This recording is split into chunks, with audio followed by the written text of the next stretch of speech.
成都府寺仙子图，果然如此。什么意思啊？你们看，这本集子每张棋局图右页的注解文字恰好都是19行19列，正好与棋盘上的横竖相同啊。你的意思是，每个字的位置跟棋盘上的交叉点都是对应的？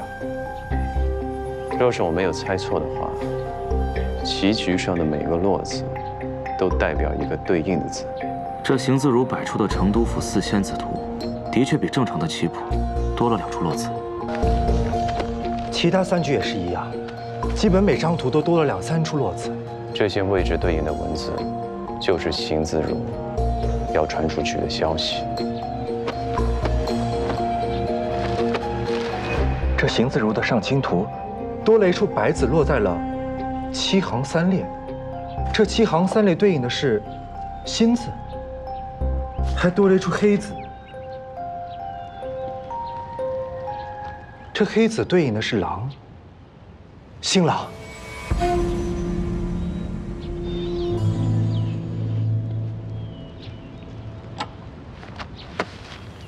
新郎天兵，密库右一，令某。密库右一说的应该是我娘另外展示出来的那一枚。至于新郎，难道之前丢失的罗摩天兵是在魏清愁手上？邢自如不见了，莫非他知道了魏清愁的下落？有可能，当他听到山庄出事时，估计就已经猜到娥月已经出了意外。若能弄清楚魏清愁是如何离开新房一事，那就能顺藤摸瓜找到他的去向。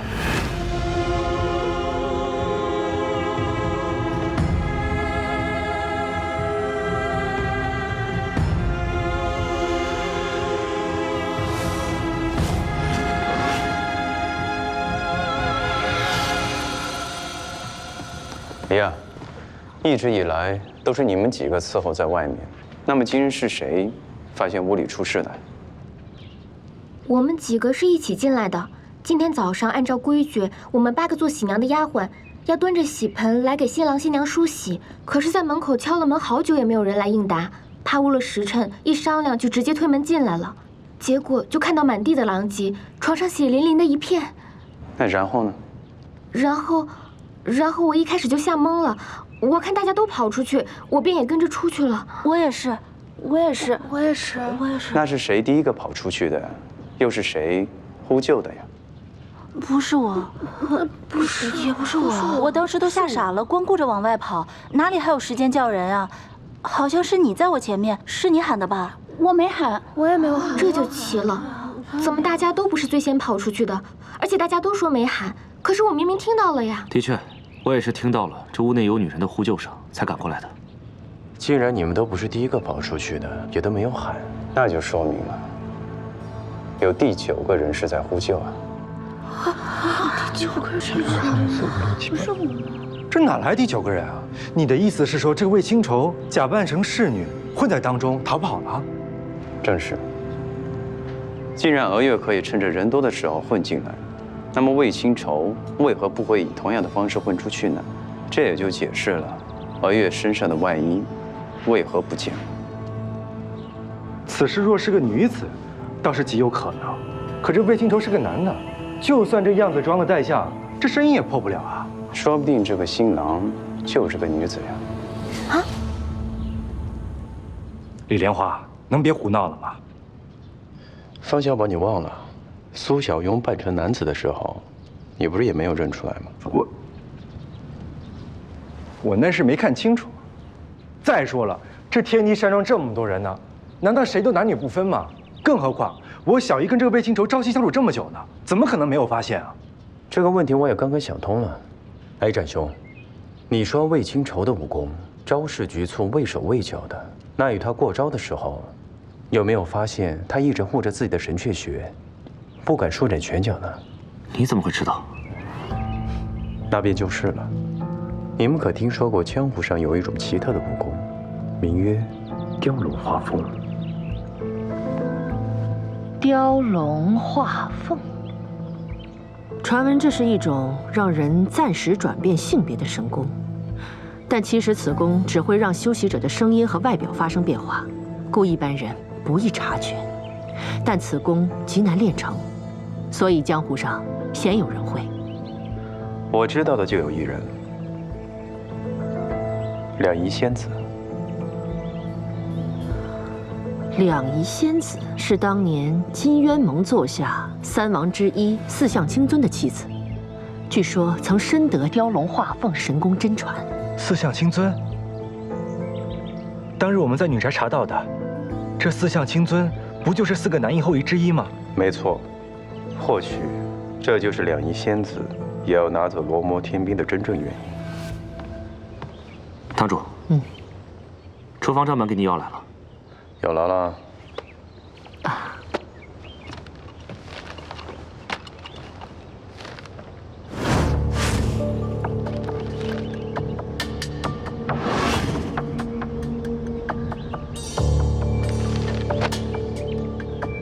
自魏清朝来了之后，这每日菜谱当中可都有黄鳝啊。厨子说是魏清愁亲自嘱咐他的，说是体虚，需要每天来补血。只怕补血是假，用黄鳝来维持雕龙画凤才是真吧？雕龙画凤和这有什么关系啊？黄鳝呢，幼时皆为雌性，产过卵之后啊，便会转为雄性，所以食用黄鳝能够维持雕龙画凤的稳定。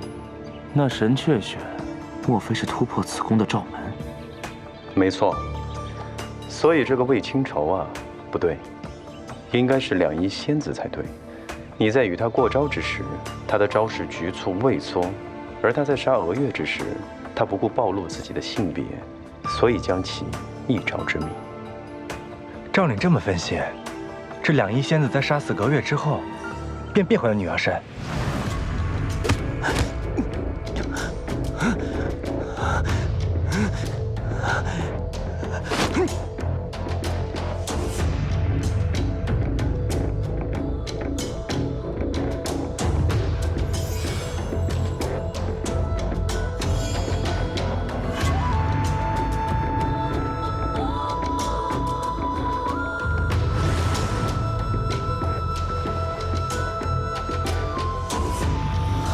二堂主，姑爷，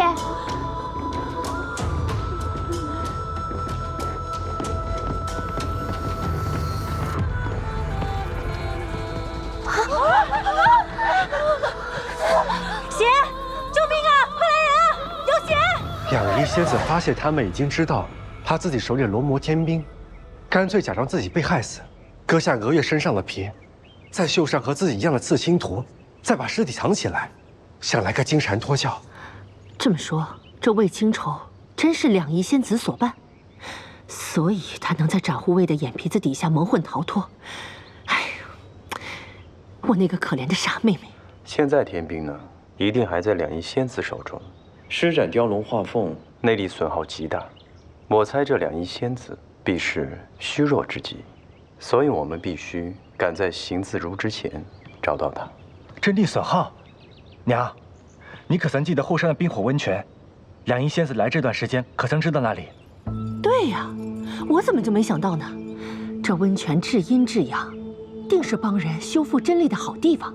以你小姨那性子，知道自己如意郎君受了这么重的伤，怎能不带他去啊？恐怕现在那两仪仙子就在那儿。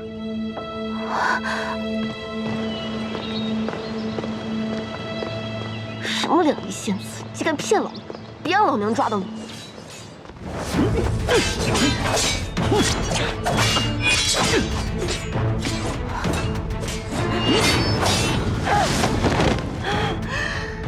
果然是他！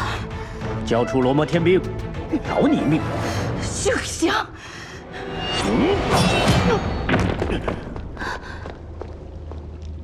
谁给你的胆子，竟敢在我天机堂撒野？小风，待会儿再跟你算账。二堂主，莫非你还要护着你这位如意郎君不成？怎么了？他是和我拜过堂的人，就归我管。要杀要剐，也只能我说了算。哼，那就要看你的本事了。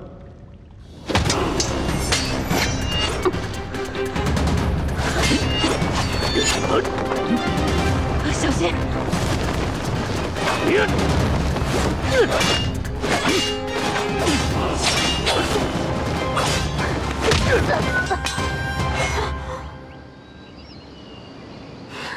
老娘中了迷药，内力还尚未恢复。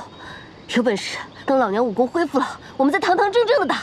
哼，那正好，二堂主就跟我邢某一起走吧，离开这里，我有的是时间等你恢复。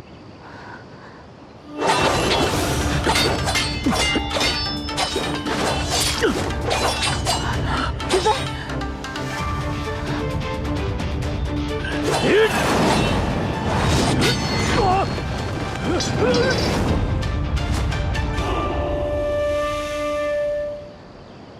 小叶，你没事吧？你没事吧？没事。你一个臭小子还好意思问，都不来救我。要不是人家云飞，我估计啊就被那个行字如鲁去当压寨夫人了。哦，还好掌无畏在。赶紧找李莲花会合吧。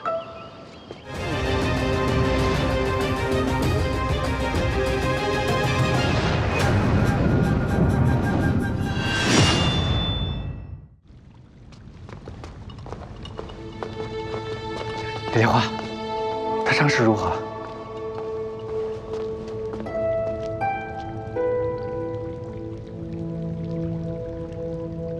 真力耗尽，恐怕已无力回天了。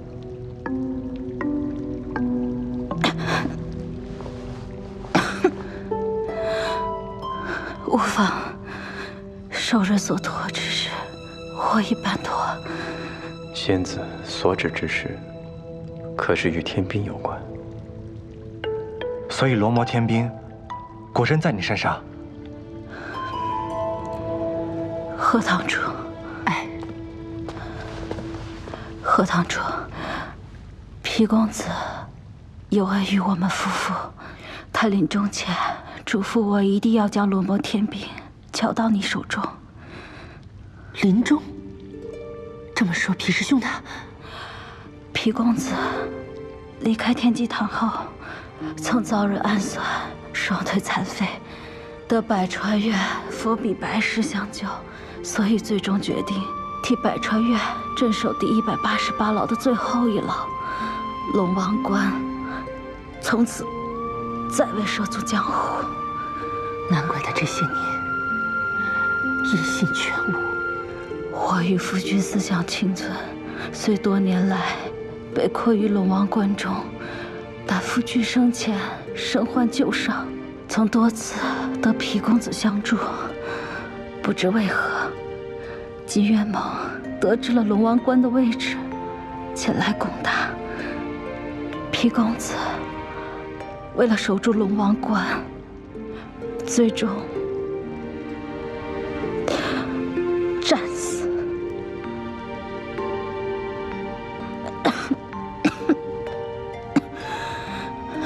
小李桥此前屡破188牢，就是为了找到这个思想清纯、拿走他手上的天兵。没错，只可惜我夫君10年前便察觉角力桥暗中觊觎罗摩天兵，并早已对金元猛起了异心，所以临终前将罗摩天兵。 交到了皮公子手中。龙王关被破时，皮公子深知此无危险，又根本无法破除他，所以嘱托我一定要带着罗摩天兵赶赴天机山庄，交到贺堂主手中。既如此，那你为何要骗我？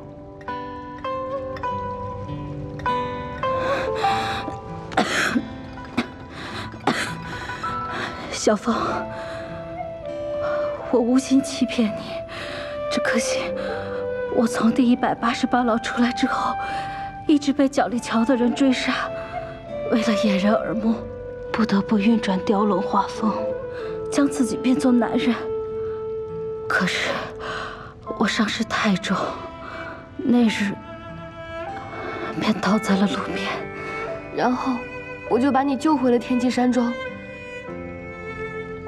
可是贺堂主一直不在庄内，皮公子所托，必定要亲自交到您手上，我不敢假手于他人。而恰巧此时，小凤却提出要与我成亲。我想，小凤成亲，何堂主一定会回来，所以就答应了下来。小凤，对不起，我利用了你。所以，那日混在鹤里里面的罗摩天兵，是你放进去的。我不想暴露身份，让角力桥的耳目发觉，再生事端，才出此下策。我原本打算婚礼前日，何堂主拿到罗摩天兵便离开，却不成想被我发现。我认得这是金渊盟的一种轻功，这时我便断定，角力桥的人虽没有发现我的身份，但已经追来了天际山庄。果然让我发现，这黑衣人在挨个房间找东西。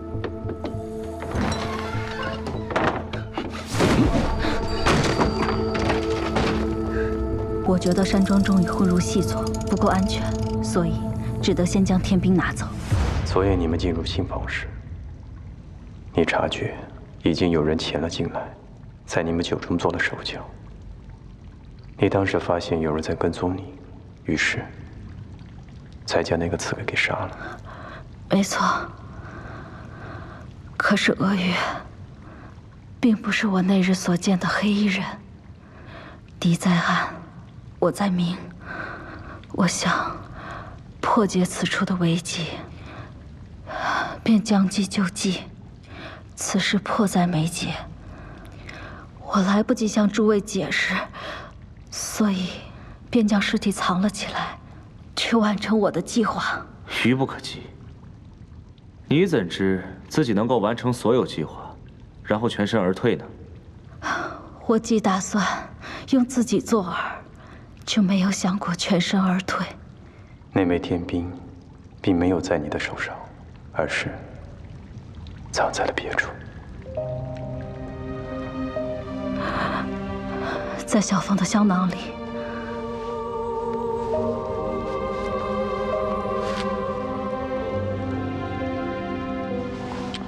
皮公子所托，我已办妥。那张雕金人皮呢？你是不是也有一些话想要告知我们？那人皮上的图案，原本是我夫君绣在我背上的，上载“可知业火腾”之法。只可惜，我并不知其意。我知道，我已凶多吉少，便将图案原样的绣在了娥月的背上，把它挖下来留在了房间里。切记，一行得极乐，圣仙赏玉京。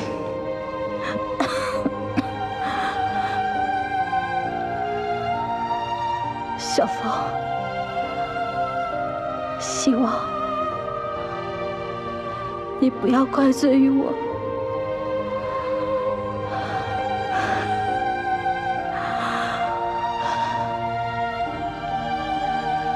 我两仪此生不负恩人所托，亦无愧夫君之主。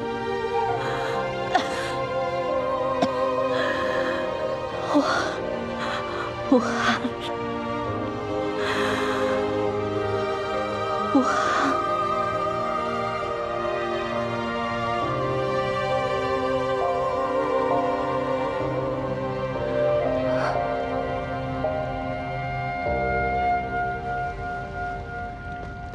也是一个知情知性之人了。不好，有敌来犯。我们先去一探。